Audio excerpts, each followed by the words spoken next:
संतगण,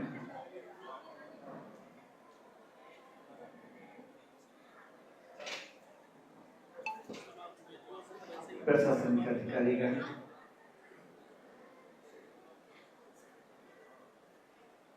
राजनीति से जुड़े हुए साथी, मातृशक्ति,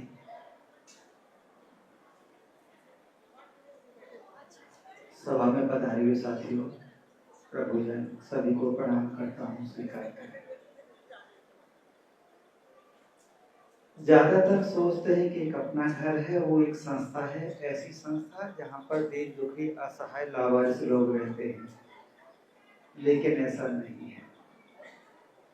अपना घर एक विचारधारा है, ऐसी विचारधारा जिन्हें हम दीन दुखी असहाय लावारिस बीमार कहते हैं, उनकी सेवा को ही अपनी पूजा एवं आराधना मानती है। ये जो कार्य होता है सेवा, अपना घर के साथियों के लिए सेवा नहीं होती, ये पूजा होती है, ये प्रार्थना होती है, ये आराधना होती है। देश में जहां पर भी भवन मिल जाता है वहां पर अपना घर की सेवाएं प्रारंभ कर दी जाती हैं। अभी देश में 70 स्थानों पर अपना घर आश्रम चलता है, एक नेपाल में चलता है। इसका जो उद्देश्य है बस एक ही उद्देश्य है, जो समाज से वंचित है, जो परिवार से वंचित है, वो सरकार से वंचित है, जिसके लिए घर में जगह नहीं, समाज जिम्मेदारी लेने को तैयार नहीं, और आइडर केंद्र सरकार की आइडर राज्य सरकार की जिनके लिए रखने के लिए कोई योजना नहीं, उस वंचित वर्ग के लिए अपना घर कार्य करता है। और इसको सेवा या उपकार नहीं मानता, इसको दायित्व भी नहीं मानता, इसको अवसर मानता है। हमें परमात्मा ने अवसर दिया है खुद को खड़ा करने का, खुद को समझने का और स्वयं की सेवा करने का अवसर दिया है परमात्मा ने। अपना घर की सेवा के कुछ मापदंड हैं। ज्यादातर अक्सर देखने में आता है, किसी को वस्त्र दे दो, किसी को भोजन दे दो, किसी को दवाई दे दो, किसी को आवास दे दो, हो गई सेवा। खुद पे क्या प्रभाव हुआ, सामने वाले पे क्या प्रभाव हुआ, समाज पे क्या प्रभाव हुआ, जिसके संसाधन लगे हैं उस पर क्या प्रभाव हुआ, कोई लेना देना नहीं है। लेकिन अपना घर 4 बातों का ख्याल रखता है। जिसकी सेवा कर रहा है क्या उसके जीवन में बदलाव आया, क्या उसके चेहरे पर मुस्कान आई। दूसरा, जिसके संसाधन लगे हैं उसने ये सोचा कि मैं और संसाधन लगाऊंगा, उसके मन में लेस मात्र भी ये भाव नहीं आया कि पता नहीं मैंने अपना घर को संसाधन दिए थे क्या उपयोग करेंगे, तो सेवा नहीं है। प्रभु जी के चेहरे पर मुस्कान नहीं आए तो सेवा नहीं है।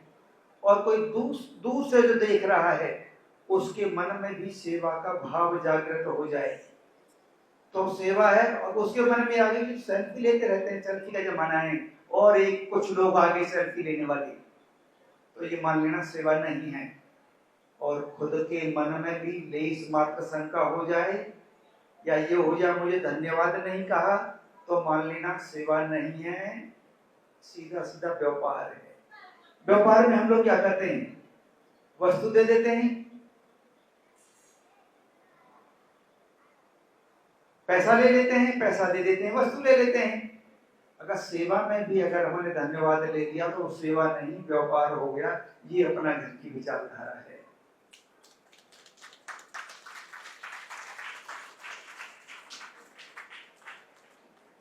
जहां पर भी अपना घर जाता है केवल भवन में जाए, संसाधन कहां से आएंगे इस बात की चिंता ठाकुर जी करते हैं, इस बात की चिंता हम नहीं करते। 3 दिन में औसतन 1 करोड़ रुपया खर्च होता है अपना घर की श्रृंखलाओं पर। ठाकुर जी को चिट्ठी लिखी जाती है, ठाकुर जी अपने आप दे जाते हैं, विलंब हो जाता है हमें पता चल जाता है हमारी नीयत खोट है, हम अपना काम ईमानदारी से नहीं कर रहे, हमारे अंदर खुद के अंदर बेईमानी है, इस वजह से ये विलंब हो रहा है। नहीं, विलंब होने का सवाल ही नहीं। और सबसे बड़ी बात 98% डोनेशन चेक में है।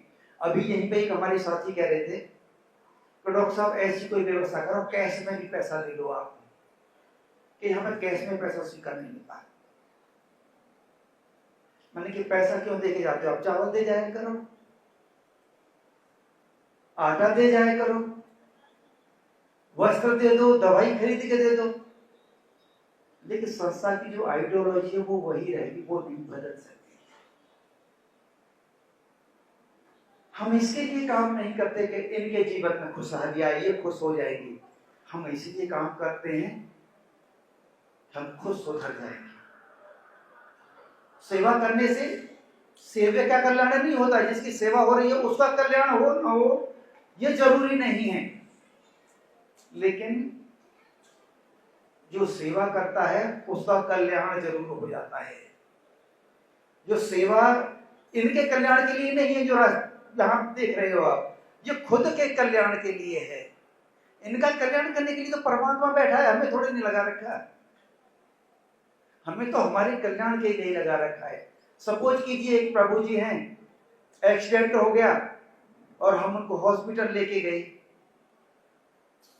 हॉस्पिटल में उनको एक एहसास हुआ कि शायद मैं बच जाऊंगा।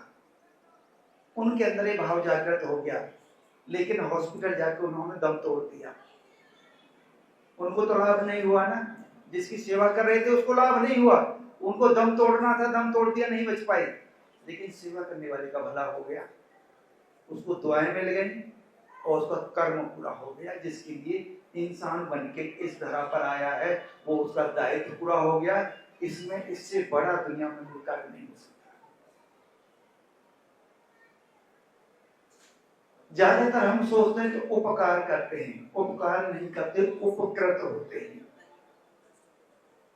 हमारे जो शास्त्र कहते हैं, हमारे जो संत कहते हैं, अगर हमारे साथ ही रूबरू नहीं होंगे। इनके जीवन में तकलीफ इस बात की नहीं है कि हमारे पास संसाधन नहीं है, ये तो मिल ही जाते हैं, कोई कोई दे ही देता है, भूखे तो रोड पे थे नहीं। तकलीफ इस बात की है, कोई ये कहने वाला नहीं है कि आप चिंता मत करो, मैं हूं ना, मैं आपको हॉस्पिटल लेके चलता हूँ, आप थोड़ा खाना खा लो, उसके बाद दवाई लेना, दवाई नुकसान करेगी, ये पूछने वाला नहीं है।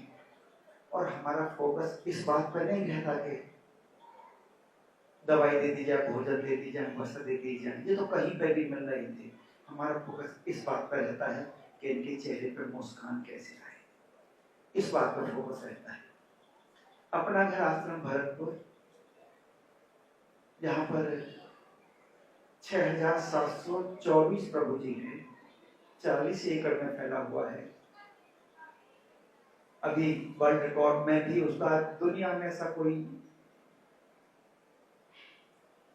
जिस सेक्टर में काम कर रहा है, दुनिया का सबसे बड़ा केंद्र है। गिनीज बुक ने भी अभी एक विशेषता के लिए उसको नवाजने की प्रक्रिया शुरू की है, स्पेशली महिलाओं के लिए।